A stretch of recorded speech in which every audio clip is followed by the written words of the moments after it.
역사 속의 사랑. 중국 황제는 수천 명에 달하는 궁녀들과 어떤 밤 생활을 했을까? 궁녀의 수로 보면 진나라 진시황의 경우 10,000명의 후궁을 두었고 당나라 현종은 40,000명의 후궁을 거느렸기 때문에 지나친 성생활로 수명마저 단축되었고 잠자리하기 위해 순번을 정하기도 했습니다.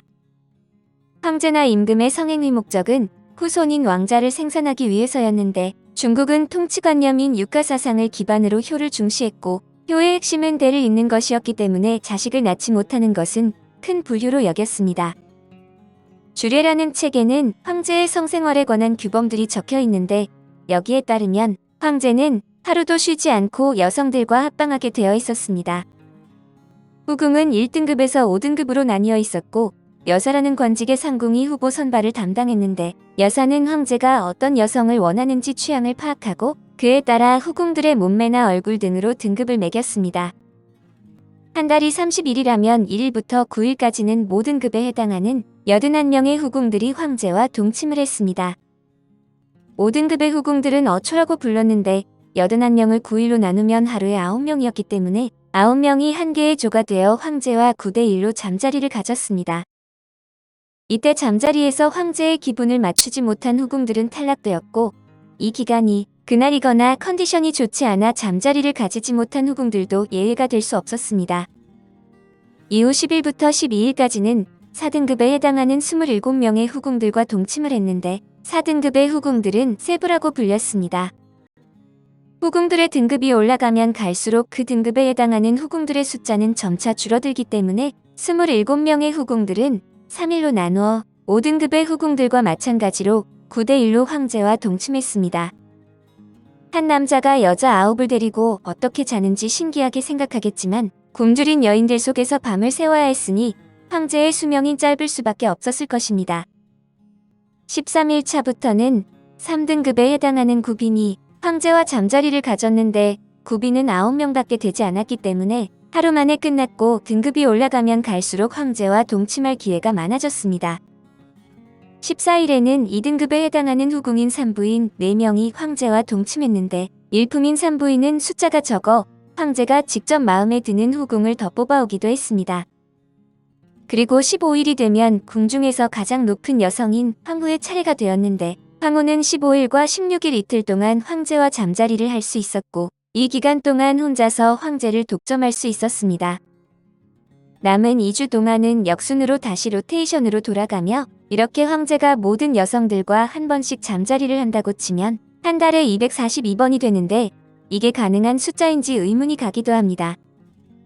간단하게 정리하면 품위가 낮은 비빈부터 시작해 품위가 높은 비빈을 황제의 품속으로 보내고 보름부터 금음까지는 품위가 높은 비빈부터 시작해 품위가 낮은 비빈으로 황제의 침궁에 모십니다.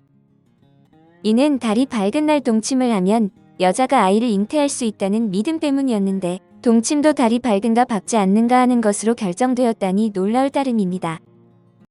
한 달 사이에 황후는 황제와 이틀밤, 산부인이 이틀밤, 구비비는 이틀밤, 세부 27명는 6밤, 어부 81명은 18밤을 잘 수 있는데 오직 황후만이 황제와 단둘이서 잠을 잘 수 있었습니다.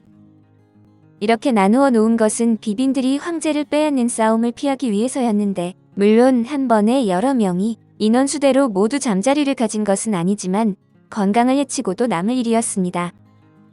게다가 50세 이하의 첩들만이 황제와 동침할 수 있었는데 50세 이상의 여자들은 임신할 수 없다고 여겼기 때문으로 물론 이런 규정은 첩들에게만 해당하는 것이었습니다. 부인은 50세가 넘어도 주군과 동침할 수 있었는데 70세가 되어 성기능을 상실하고 성적 매력이 없어도 부인만큼은 여전히 동침할 수 있었던 것입니다. 만약 황제와 동침할 수 없는 생리 시기가 오면 양볼에 빨간 물감을 들여 위생기가 왔음을 알렸는데 그것이 양볼에 바르는 연지의 시초가 되었다고 합니다. 황제와의 잠자리가 확정된 후궁들은 황제를 모시기 위해 여러 가지 준비를 해야 했는데 우선 목욕을 한 후 입을 가십니다. 머리에 장식품을 떼어내고 빗으로 머리를 곱게 빗은 다음 검은 비단으로 댕기를 메어 어깨 위로 들이우며 이마, 머리는 눈썹 위까지 단발을 합니다. 이런 모습은 여자들을 앳되고 귀엽게 만들고 단발머리는 자기는 비천하다는 뜻도 가지고 있어 오늘날 소녀들의 깻잎머리의 시초가 여기서 출발습니다. 비빈들이 황제의 침실로 들어가는 정황은 조대마다 다소 달랐는데 서진 무제는 양이 끄는 수레에 앉아서 육궁을 돌아다니며 비빈들을 골랐다고 합니다. 무제는 즉위하자마자 딸 가진 집들은 즉각 보하여 올릴 것, 이를 어기는 자는 일률적으로 사형에 처한다. 궁녀를 뽑기 전에는 여성들은 일률로 출가하지 못한다는 조사를 내렸습니다. 이렇게 최초로 입궁한 미녀들은 5천을 넘었고 이때 서진의 후궁에는 10,000명이 넘는 궁녀들이 있었다는데 이렇게 많은 궁녀들 가운데서 수백 명의 미녀들을 추렸습니다. 무제는 그날 밤 자기와 동침할 여자를 어떻게 골랐으면 좋을지 몰라 서너 마리 양이 끄는 수레에 앉아 육궁을 돌아다니다 양이 서는 곳이면 그곳에 있는 미녀가 그와 함께 동침하도록 했습니다. 이에 하룻밤이라도 황제의 품에 들고 싶어하는 비빈들은 양이 제일 즐겨 먹는 죽엽줄을 소금물에 타서 제 방 앞에 놓는 방법을 생각해내기도 했답니다. 비빈들이 황제의 침실로 동침하러 갈 때 시녀들이 초롱불을 들고 길잡이를 섰고 황제의 침실 앞에서 비빈들은 옷을 벗고 살결이 훤히 들여다 보이는 얇은 잠옷으로 갈아입었습니다. 다음으로 머리를 단정하게 빗어 긴 머리로 정리한 후 옷을 다 벗은 채 이불로 둘둘 말아 황제의 침실로 들어가야 했는데 날카로운 장신구로 황제가 다칠 수도 있고 옷 속에 무기를 숨긴 채 들어갈 수도 있었기 때문이었습니다.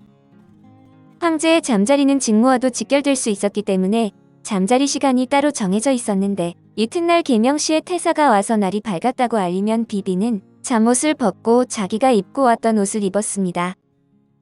황제와 동침한 여자가 황후면 조회에 참석할 때 입는 조복 차림으로 황제를 기다리는데 조정에서 조회를 하는 시간은 아주 이른 때라 문무백관들은 밤중에 일어나 조회에 참석할 준비를 해야 했습니다.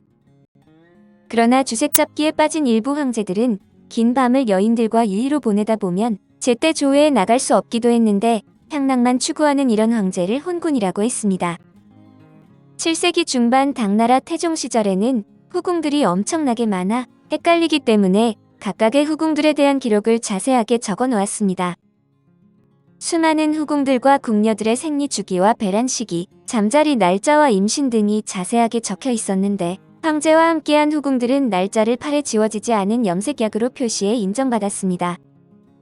이것은 후궁이 임신했을 경우 황족으로 인정받을 수 있는 신분증이 되었고 은으로 만든 계지라는 반지로 관리를 받았는데 궁녀들은 계지를 왼손에 끼고 다녔고 잠자리를 한 후궁들은 오른쪽에 계지를 끼고 다녔습니다. 임신을 하게 되면 금반지를 하사받아 오른쪽 손에 끼고 다녔지만 황제는 9명의 후궁들과 매일 잠자리를 가질 수 없어 후궁들은 자신들만의 매력을 어필해야 하고 방중술을 배워 황제를 만족시켜야 했습니다. 황제가 술을 많이 마셔 컨디션이 좋지 않아 바로 잠을 잘 경우 불만이 터져 나왔고 황후가 세자를 생산하지 못한 경우 황제와 황후를 10일 넘도록 같이 있게 했는데 이 경우 후궁들은 2달 넘도록 황제를 보지 못했습니다. 이보다 더 많은 후궁들과 집단 합방을 하며 방탕한 성생활을 했던 명나라 11대 황제 가정제는 불로불사의 꿈을 이루기 위해 10대의 어린 소녀들과 잠자리를 즐겼습니다. 당시 300에서 400명의 어린 소녀들이 궁중으로 연행되어 끌려갔는데 가정제의 이런 학대에 모식인 궁녀 16명이 잠자리 도중 가정제의 목을 졸라 살해하려다 실패해 목숨을 잃기도 했습니다. 또 중국 동진의 제9대왕 효무제는 자신이 아끼던 후궁 장귀인에게 너도 이제 30살이 넘었으니 새로운 후궁을 찾아야겠다고 말했다가 술에 취해 자는 도중 후궁 장귀인에게 살해당하기도 했습니다. 황제들의 몰려난 성생활은 건강에도 영향을 미쳤는데 중국 황제들의 평균 수명은 고작 38살에 불과했고 중국 황실은 혈통 보존을 위해 가족끼리 결혼을 선호해 유전병을 앓아 일찍 죽기도 했습니다. 중국 역사상 최초로 여황제 자리에 오른 측천무후는 수많은 젊은 남성들을 궁궐로 끌어들여 끊임없는 쾌락을 즐겼습니다. 측천무후의 방탕한 성생활은 70대까지 계속되었고 궁궐 내에 궁합부라는 처소를 설치하고 전국에서 수천 명의 남자들을 뽑아 잠자리를 가졌습니다. 당시 뽑혀 들어간 남성들은 3,000명으로 낮에는 측전무후의 시중을 드는 비서 역할을 하다 밤에는 침실로 들어가 동침을 했습니다. 또한 서태후도 중국 전국에서 젊은 남성들을 은밀하게 모집해 밤마다 향락을 즐겼는데 서태후의 은총을 받아 침실로 들어간 남자들은 관계를 가졌다는 사실이 밖으로 도는 것을 방지하기 관계가 끝난 후 살해당했다고 합니다. 궁녀들이 황제와의 교합을 위해 익혔다는 방중술의 목적은 황제를 만족시키는 데 있지만 건강도 신경 써야 했기 때문에 교합에 도라는 것이 있었습니다.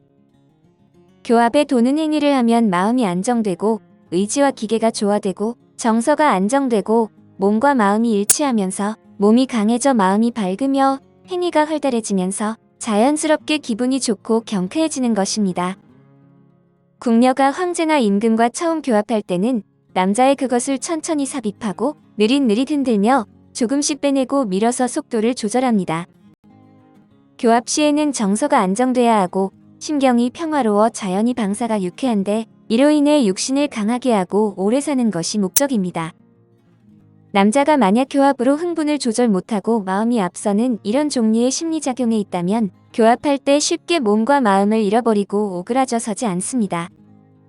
그리고 시간이 흐르면서 남자는 심한 발기부전이 되는데 이 경우 여자는 황제를 먼저 진정시키고 교합 시간을 길게 늘려야 일찍 사정을 하는 결점을 치료할 수 있다는 것을 가르쳐 주어야 합니다. 이 밖에도 궁녀는 침구를 경락과 모서리에 어떻게 놓아야 하는지를 생각해야 하고 교합 전에 애무를 해서 황제로 하여금 유쾌한 기분이 오르게 해야 하며 성욕을 자극해 클라이맥스에 다다르게 해야 했습니다. 남녀의 오르가즘은 곡선이 일치하지 않기 때문에 교합할 때 남자는 왕왕 빠른 사정을 하는데 황제와 궁녀가 교합을 하는 모든 과정을 상궁들은 문 밖에 대기하면서 조언을 했습니다. 그런데 황제가 심히 흥분하여 건강을 해칠 것 같으면 바로 폐하, 지나친 흥분은 몸에 해롭사옵니다. 하기도 하고 폐하의 옥체를 보존하기 위해 흥분을 자제시켜라는 등 흥을깨기 일쑤였습니다. 그래서 궁녀 입장에선 자신이 성행위를 주도할 수밖에 없었는데 황제를 눕혀놓고 온갖 방중술을 사용해 몸속에 사정시키는 것으로 황제의 자식을 낳으면 부귀영화는 물론 황제의 어머니가 될 수도 있었기 때문이었습니다. 명나라 황제나 조선의 국왕들은 언제든 수많은 궁녀들을 자기 마음대로 품을 수 있었는데 많은 여자를 품다 보면 어느 여자가 궁합이 맞는지 어떤 자세로 성행위를 해야 서로 만족할 수 있는지 알 수 있게 됩니다. 그런 기술은 남자 혼자 잘한다고 되는 일이 아닌데 수많은 비빈들과 궁녀들은 언제 올지 모르는 황제나 임금과의 잠자리를 위해 온갖 기술을 터득하고 황제나 임금을 만족시키는 날만 기다리고 있었습니다. 그러나 애석하게도 황제나 임금들이 어떤 자세로 또는 어떤 변태적인 행동으로 궁녀들과 성행위를 했는지에 대한 기록은 찾을 수 없습니다.